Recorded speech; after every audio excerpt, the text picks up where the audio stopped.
চাঁদের আখরে ওই আকাশের গায়ে যেন পালক লেখনি তব প্রেমের কবিতা লিখে যায়।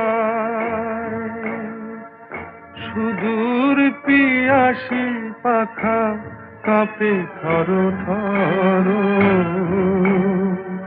হেমন বলা কামন অজানা রাহানে চঞ্চল পাখা মেলে ধরো।